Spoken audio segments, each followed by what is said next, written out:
ഈശോ മിശിഹായ്ക്ക് സ്തുതിയായിരിക്കട്ടെ. നമ്മെ രക്ഷിക്കാനായി, നമ്മെ വീണ്ടെടുക്കാനായി ഈ ലോകത്തിലേക്ക് ഇറങ്ങി വന്ന പുത്രൻ തമ്പുരാനായ ഈശോയുടെ ബർത്ത്ഡേ ആണ് ക്രിസ്മസ്. പലപ്പോഴും നമ്മുടെ ആഘോഷങ്ങളെല്ലാം ക്രിസ്തു ഇല്ലാത്ത ക്രിസ്മസുകളായി മാറാറുണ്ടെങ്കിലും ഈശോയെ മാറ്റി നിർത്തിക്കൊണ്ട് ക്രിസ്മസ് സാധ്യമല്ല.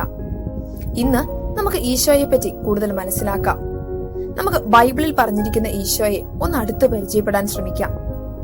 പുതിയ നിയമം ഈശോയെ അവതരിപ്പിക്കുന്നത് പല പേരുകളിലൂടെയാണ്.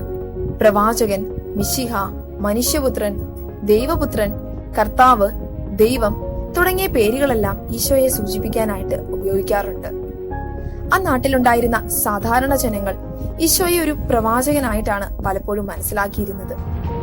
ദൈവത്തിന് വേണ്ടി സംസാരിക്കുന്നവരാണ് പ്രവാചകന്മാർ. പക്ഷെ ഈശോയാകട്ടെ ദൈവത്തിന്റെ വചനം തന്നെയാണ്, ദൈവപുത്രനാണ്. ഈശോ ദൈവമാണ്. മത്തായിയുടെ സുവിശേഷം 12-ാം അധ്യായത്തിൽ 16, 41, 42 വാക്യങ്ങളിൽ പ്രവാചകനേക്കാൾ വലിയവനായാണ് ഈശോ സ്വയം വിശേഷിപ്പിക്കുന്നത്. ഈശോ തന്നെ വെളിപ്പെടുത്താൻ ഉപയോഗിക്കുന്ന പേരാണ് മനുഷ്യപുത്രൻ. സുവിശേഷങ്ങളിൽ 83 പ്രാവശ്യം മനുഷ്യപുത്രൻ എന്ന പ്രയോഗം കാണാൻ സാധിക്കും. പഴയ നിയമത്തിൽ എസക്കിയേൽ, ദാനിയേൽ പ്രവാചകന്മാരുടെ പുസ്തകത്തിൽ മനുഷ്യപുത്രൻ എന്ന പ്രയോഗം കാണാം. പുതിയ നിയമത്തിൽ 3 തരം പ്രസ്താവനകളാണ് മനുഷ്യപുത്രനെ പറ്റി കാണുന്നത്. ഒന്ന്, ഈശോയുടെ ഈ ഭൂമിയിലെ ദൗത്യത്തെക്കുറിച്ച് പ്രതിപാദിക്കാൻ വേണ്ടി. 2, സഹിക്കുന്ന മനുഷ്യപുത്രൻ. പഴയ നിയമത്തിൽ ഏശയ്യാ പ്രവാചകന്റെ പുസ്തകത്തിലെ സഹനദാസനാണ് ഈശോ എന്ന് നമുക്കിത് മനസ്സിലാക്കി തരുന്നു. 3, ലോകാവസാനത്തെക്കുറിച്ചുള്ള പ്രതിപാദനങ്ങളിൽ വാനമേഘങ്ങളിൽ വരുന്ന വിധിയാളനായ മനുഷ്യപുത്രൻ. യേശുവിന്റെ ദൈവത്വത്തെയും മനുഷ്യത്വത്തെയും സഹനത്തെയും സമന്വയിപ്പിക്കുന്ന മനോഹരമായ ഒരു നാമമാണ് മനുഷ്യപുത്രൻ എന്നുള്ളത്. മൂന്നാമതായി ഈശോയെ സൂചിപ്പിക്കുന്ന പദമാണ് മിശിഹ അഥവാ ക്രിസ്തു. മിശിഹ എന്ന സുറിയാനി വാക്കിനും ക്രിസ്തു എന്ന ഗ്രീക്ക് വാക്കിനും അഭിഷിക്തൻ എന്നാണ് അർത്ഥം.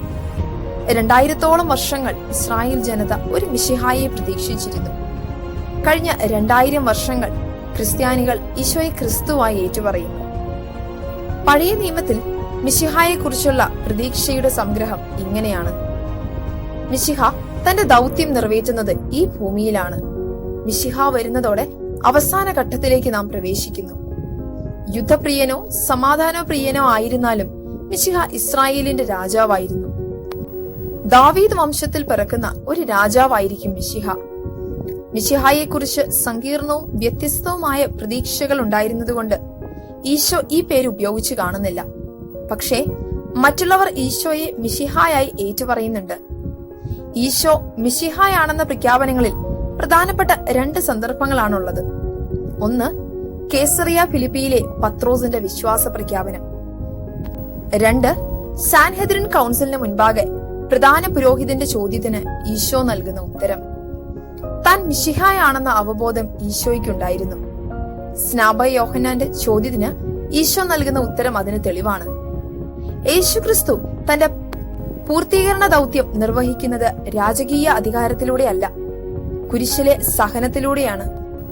പുതിയ നിയമം ഈശോയെ ദൈവപുത്രനായി ഏറ്റുപറയുന്നുണ്ട്. ഈശോയുടെ ബാല്യകാല വിവരണങ്ങൾ ദൈവപുത്ര സ്ഥാനം മനോഹരമായി ചിത്രീകരിക്കുന്നു. മാമോദീസ വേളയിലും രൂപാന്തരീകരണ വേളയിലും പിതാവായ ദൈവം ഈശോയുടെ ദൈവപുത്ര സ്ഥാനം പ്രഖ്യാപിക്കുന്നു. താൻ ദൈവപുത്രനാണെന്ന അവബോധം ഈശോ പ്രകടിപ്പിച്ചത് തന്റെ ആവാ പ്രാർത്ഥനയിലൂടെയാണ്.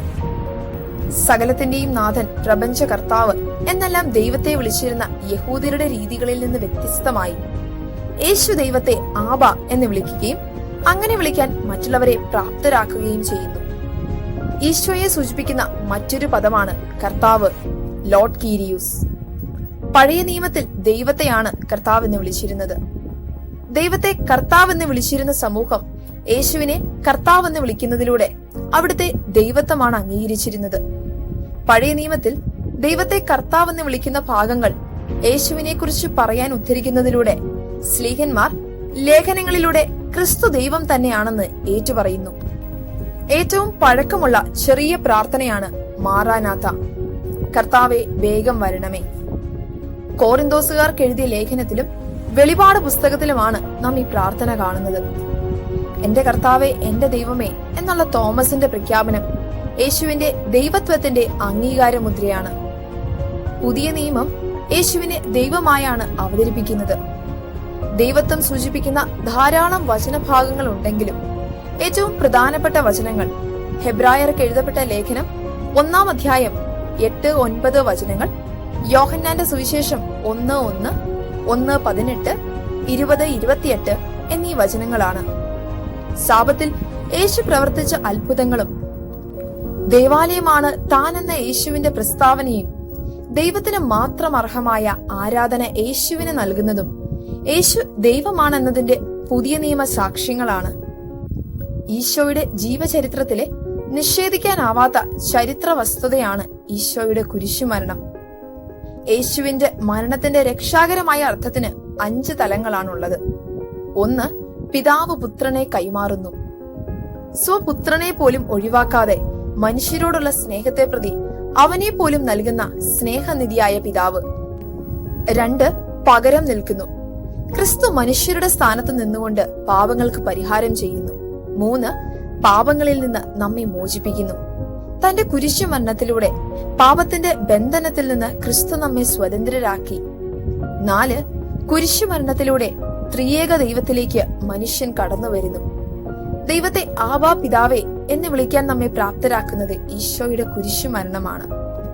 പാപപരിഹാരാർത്ഥമുള്ള യേശുവിന്റെ മരണം ദൈവത്തിന്റെ കരുണാർദ്ര സ്നേഹത്തിൽ അധിഷ്ഠിതമാണ് എന്നതാണ് ഈശോയുടെ കുരിശുമരണത്തിന്റെ 5-ാമത്തെ തലം. യേശുവിന്റെ മരണവും പെസഹ കുഞ്ഞാടും തമ്മിൽ ബന്ധപ്പെട്ടിരിക്കുന്നു. യേശുവിന്റെ മരണം പുതിയ പുറപ്പാടിന്റെ ഒരുക്കമായുള്ള കുഞ്ഞാടിന്റെ രക്തം ചിന്തലാണ്. കുരിശുമരണത്തിന് ശേഷമുള്ള ഈശോയുടെ ഉത്ഥാനം പ്രധാനപ്പെട്ട ഒരു വിശ്വാസ സത്യമാണ്. യേശുവിന്റെ ഉയിർപ്പ് ഒരു ചരിത്ര വസ്തുത കൂടിയാണ്. ശൂന്യമായ കല്ലറയും ഉത്ഥാനാനന്തര പ്രത്യക്ഷീകരണങ്ങളും ഉത്ഥാന യാഥാർത്ഥ്യത്തിലേക്ക് വെളിച്ചം വീശുന്നു. ലോകരക്ഷകനായാണ് പുതിയ നിയമം യേശുവിനെ ചിത്രീകരിക്കുന്നത്. യേശു ഏകരക്ഷകനാണെന്ന് പ്രഘോഷിക്കുന്നതിന്റെ അർത്ഥം ആരെയും ഒഴിവാക്കാതെ എല്ലാവരെയും രക്ഷിക്കുന്നു എന്നാണ്. ക്രിസ്തുവിന് തുല്യനായി മറ്റൊരാളില്ല. രക്ഷ അതിന്റെ പൂർണ്ണതയിൽ യേശുവാണ് നൽകുന്നത്. ഈ സത്യം പുതിയ നിയമത്തിൽ ഉടനീളം പ്രകടമാണ്. നമ്മെ രക്ഷിക്കാനായി ഈ ലോകത്തിലേക്ക് മനുഷ്യനായി അവതരിച്ച ഈശോയെക്കുറിച്ചുള്ള ബൈബിളിന്റെ വെളിച്ചത്തിലുള്ള അന്വേഷണമായിരുന്നു നമ്മൾ ഇന്ന് നടത്തിയത്. ചരിത്രപരമായ ഈശോയെക്കുറിച്ചുള്ള വസ്തുതകൾ നമുക്ക് വരും ദിവസങ്ങളിൽ മനസ്സിലാക്കാം. ഈശോയെക്കുറിച്ചുള്ള അന്വേഷണം എപ്പോഴും എത്തി നിൽക്കേണ്ടത് യേശു എനിക്ക് ആരാണ് എന്നുള്ള ചോദ്യത്തിലാണ്. ഇന്നത്തെ ദിവസം പേഴ്സണൽ പ്രയറിൽ നമുക്കൊന്ന് ധ്യാനിക്കാം. എന്റെ ജീവിതത്തിൽ ഈശോ എനിക്ക് ആരാണ്? Who is Jesus to me? അതോടൊപ്പം നമ്മുടെ പ്രാർത്ഥനകളിൽ പൗരസ്ത്യ സുറിയാനി അല്ലെങ്കിൽ കൽദായ പാരമ്പര്യത്തിൽപ്പെട്ട മേജർ ആർക്കി എപ്പിസ്കോപ്പൽ സഭയായ സീറോ മലബാർ സഭയ്ക്ക് വേണ്ടിയും പ്രാർത്ഥിക്കാം. ദൈവം നമ്മെ ഏവരെയും സമൃദ്ധമായി അനുഗ്രഹിക്കട്ടെ. സഭയെ അറിഞ്ഞുകൊണ്ട് പുൽക്കൂട്ടിലേക്ക്. ബോൺ നഥാലെ.